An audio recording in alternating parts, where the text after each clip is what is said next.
Merhabalar, Gül'ün Mutfak Aşkı YouTube kanalına hoş geldiniz. Elimde bir tencere, bir de kek kalıbı var. Bugün tencerede kek tarifi hazırlayacağım. Buharda pişireceğim keki, lezzeti doyumsuz oldu. 2 su bardağı suyu tencereye alıp kaynatacağım öncesinde. Sıcak su içerisine oturtturacağım kalıbı. Tencereyi ocağa koydum. Sıra geldi kek kalıbını yağlamaya. Güzelce her tarafına gelecek şekilde tereyağı ile yağlıyorum. 1 tatlı kaşığı kadar tereyağı kullanacağım. Dilerseniz katı yağ da kullanabilirsiniz. Yani margarin. Kek kalıbını yağladıktan sonra dondurucuya atacağım. İyice yağ katılaşması gerekiyor. Dondurucuya kek kalıbını attım. Sıra geldi hamura. 3 tane yumurtayı kaseye kırıyorum. Yumurtaların oda sıcaklığında, oda ısısında olması gerekiyor. Güzel bir kek hamuru hazırlamak için. İçerisine 1 su bardağı toz şeker ekledim. Toz şekerin de iyice çırpılması gerekiyor. İyi bir kek hamuru hazırlamak istiyorsanız. Ben genellikle el çırpıcısı kullanıyorum.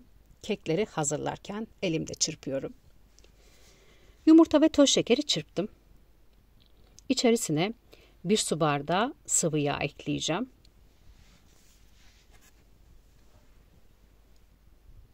Haftalarca dursa bayatlamayan bir kek tarifini bugün sizlerle paylaşıyorum. Abartmıyorum, gerçekten bayatlamıyor. Çok da lezzetli oluyor. 1 su bardağı süt. Sütün de özellikle oda ısısında olması lazım. Dolaptan direkt çıkartıp kek hamuruna eklemeyin derim. Hafif dışarıda beklemesi, ılık kıvamda olması lazım. 1 tane de portakal kabuğu rendesi. Güzel bir aroma veriyor içerisine. Dilerseniz limon da ekleyebilirsiniz. Limon kabuğu.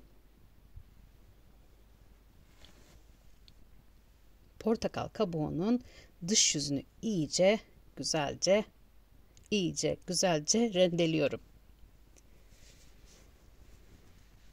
Portakal kabuğunu kattım. 1 tane de vanilya. Malzemeler tamamen birbirine karıştı. Sıra geldi una. 2 su bardağı un kullanacağım hamur için. Topaklanmasın diye sürekli karıştırarak unu ekliyorum.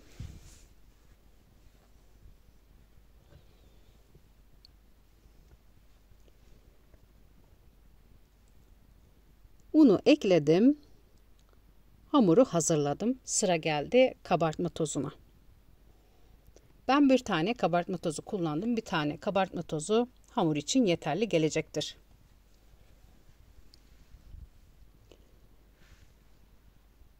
Kabartma tozunu da karıştırıyorum. Sizlere hazırladığım keki şöyle anlatayım.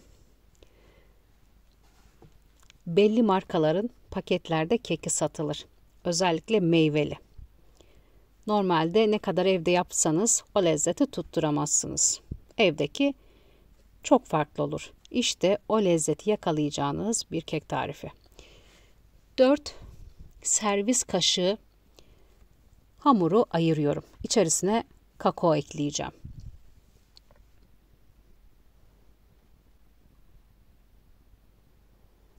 Üç yemek kaşığı kakaoyu hamura ekliyorum. Az önce portakalın kabuğunu rendelemiştim. Suyunu da bu aşamada kullanıyorum.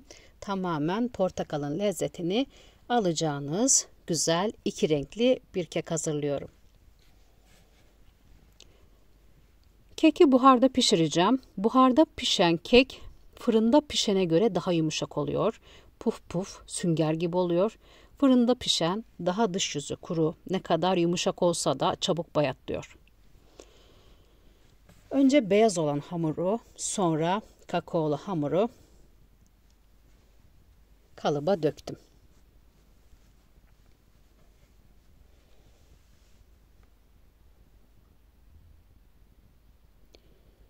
Kalıbı kaynattığım su içerisine yerleştiriyorum. Neden önceden kaynattım suyu? Kek kalıbını içerisine eklediğim zaman ısınma süresini beklememek için. Hemen ocağın altını kısacağım ve kısık ateşte içini çekerek pişecek kek. Üzerine temiz bir bez örttüm. Kapağını kapattım. Kenarlarını topluyorum bezin ve ocağa alacağım. Kısık ateşte, tencere zaten sıcak.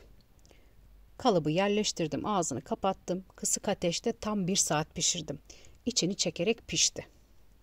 Normal fırına göre tabii ki buharda pişen kek pişirme süresi biraz uzun. Ama günlük işlerinizi yaparken gün içerisinde hazırlayıp pişirebilirsiniz. Hiç başında beklemenize gerek yok. 1 saat ayarlayın. Gelin 1 saat sonra kekiniz hazır. Sizlere içinde göstermek istiyorum. Hiçbir şekilde çiğ kalmıyor. Garanti bir kek tarifi. Kısık ateşte, ocağın büyük gözünde kısık ateşte 1 saat pişirdim. Pamuk gibi lezzetli, fırın kullanmadan, malum zaten elektrik fiyatları uçtu gitti. Bu şekilde hazırlayıp dilediğiniz kalıpla da yapabilirsiniz. Bu aşamada dikkat etmeniz gereken sıcak su. Ben alırken elimi ısırdı sıcak su. Aman dikkat edin, ortadan çıkan buhar eli yakıyor. Görüyorsunuz, su hiçbir şekilde azalmadı. Aynı eklediğim tencereye su duruyor. Sıcak sıcak, vaktim olmadığından çeviriyorum. Zaten buharda piştiği için altının da çok fazla buhardan etkilenip yumuşamasını istemiyorum. Gördüğünüz gibi kekin son hali. İç kısmını da göstereceğim sizlere. Bol portakal aromalı, içi kakaolu ve lezzeti doyumsuz bir kek tarifini bugün sizlerle paylaştım. Gönül rahatlığıyla yapıp sevdiklerinize ikram edebilirsiniz. Sizlere dokusunu yakından göstermek istiyorum. Elime alacağım ve sünger gibi, görüyorsunuz, yakından bunu da göstereyim sizlere. Sünger gibi dokusunu bakın bastırıyorum. Buharda pişen kek fırında pişene göre daha beyaz olur. Çiğ diye düşünmeyin, kesinlikle altı üstü hiçbir şey çiğ değil. Buharda piştiği için beyaz olur. Herkesin pratik bir şekilde hazırlayacağı bir lezzeti daha sizlerle paylaştım. Umuyorum sıkılmadan izleyip tarifi beğenmişsinizdir.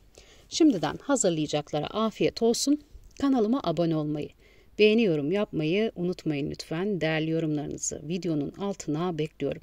Sizlerin görüşleri benim için çok önemli. Tarifin malzemelerini açıklama kısmına ekleyeceğim. Başka lezzetlerde tekrar görüşmek üzere.